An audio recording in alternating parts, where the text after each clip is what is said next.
जो सामान्य स्तर का है उसका भाव अभी 1868 रुपया था और अब 21-22 में ये 1940 रुपया हो गया।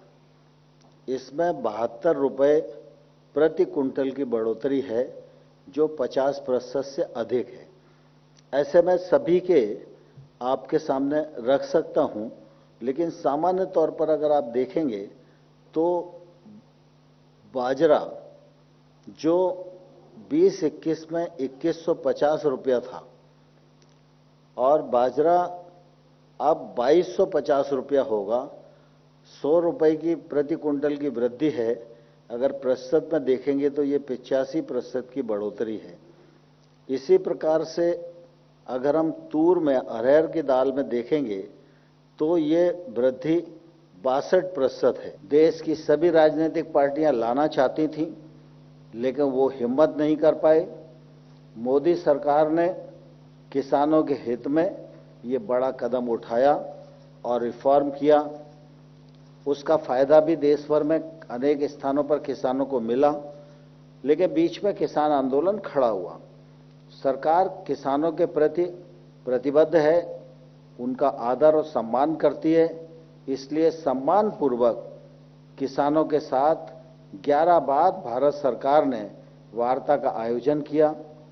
उनसे पूछा कि कानून में आपत्ति क्या है, कानून का कौन सा प्रावधान आपको किसानों के विपरीत लगता है, लेकिन इसका कोई जवाब न तो हाउस में किसी राजनीतिक दल के नेता ने दिया, न किसी किसान यूनियन के नेता ने दिया।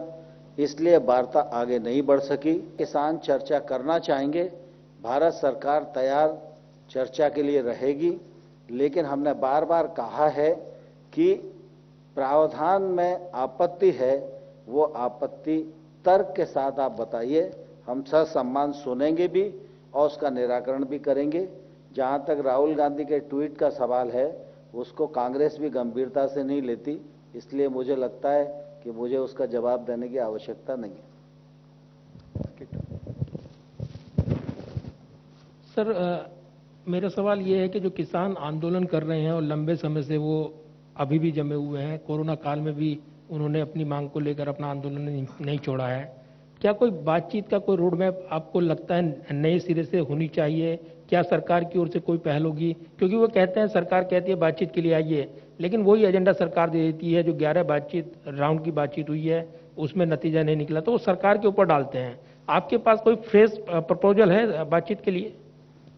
देखिए, 11 बार की बात सरकार ने खाली खाली नहीं की है। जब वो वार्ता के लिए आए तो हर बार हमने एक ठोस प्रस्ताव उनको दिया। उनकी चर्चा के दौरान जो विसंगतियां ध्यान में आती थीं, यद्यपि वो विसंगतियां नहीं थीं, फिर भी किसानों के सम्मान में हमने उन विसंगतियों पर चर्चा करने और उसको निराकरण करने का प्रस्ताव उनको दिया था।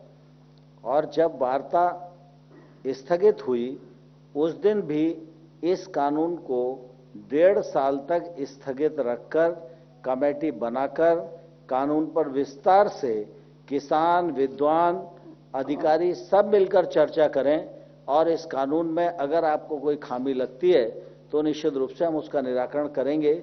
मैं समझता हूं ये अपने आप में बड़ा प्रस्ताव था, उसके बावजूद भी अगर उन्होंने प्रस्ताव नहीं माना तो यह दुर्भाग्यपूर्ण है।